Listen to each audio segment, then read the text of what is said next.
Hello friends, ഇന്നത്തെ ഈ video പറയാൻ പോകുന്നത് യൂസ്ഡ് കാർ വാങ്ങാൻ പോകുന്നവർക്കും വിൽക്കുന്നവർക്കും കിട്ടാൻ പോകുന്ന ഒരു പണിയെക്കുറിച്ചാണ്.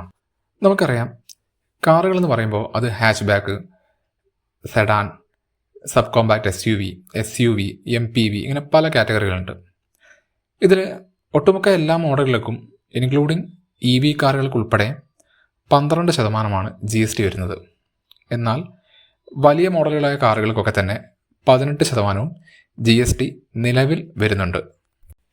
ഇപ്പോൾ നിങ്ങൾക്ക് ഏറെക്കുറെ എന്താണ് കിട്ടാൻ പോകുന്ന പണിയെന്ന് മനസ്സിലായി കാണും. GST കൂടാൻ പോകുന്നു.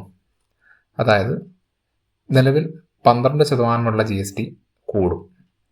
അതിൽ EV കാർ എന്നില്ല, ഹാച്ച് ബാക്ക് എന്നില്ല, കോമ്പാക്ട് SUV എന്നില്ല, എല്ലാ മോഡലുകളുടെയും GST കൂടാൻ പോവുകയാണ്. നിലവിൽ അറിഞ്ഞത് പ്രകാരം 4 മീറ്ററിൽ താഴെ വരുന്ന കാറുകൾ, EV 1200 cc താഴെ വരുന്ന പെട്രോൾ കാറുകൾ, 1500 cc താഴെ വരുന്ന ഡീസൽ കാറുകൾ എന്നിവയ്ക്ക് 12% GSTയിൽ നിന്ന് ഉയർത്തി അത് 18% മാറും.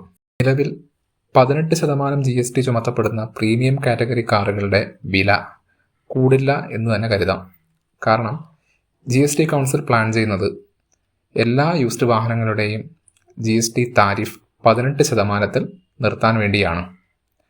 പിന്നെ ഇതിൽ ഒരു സമാധാനപരമായ കാര്യമെന്ന് പറയുന്നത്, ഈ പണി കിട്ടാൻ പോകുന്നത് ഡീലർമാരുടെ കയ്യിൽ നിന്ന് കാറ് വാങ്ങുന്നവർക്കും ഡീലർമാർക്കുമാണ്. നിങ്ങളൊരു കാറ് വാങ്ങുമ്പോൾ ആ കാറ് വാങ്ങുന്നത് ഒരു വ്യക്തിയുടെ കയ്യിൽ നിന്നാണെങ്കിൽ ഈ പറയുന്ന സാധനങ്ങളൊന്നും തന്നെ ബാധകമല്ല.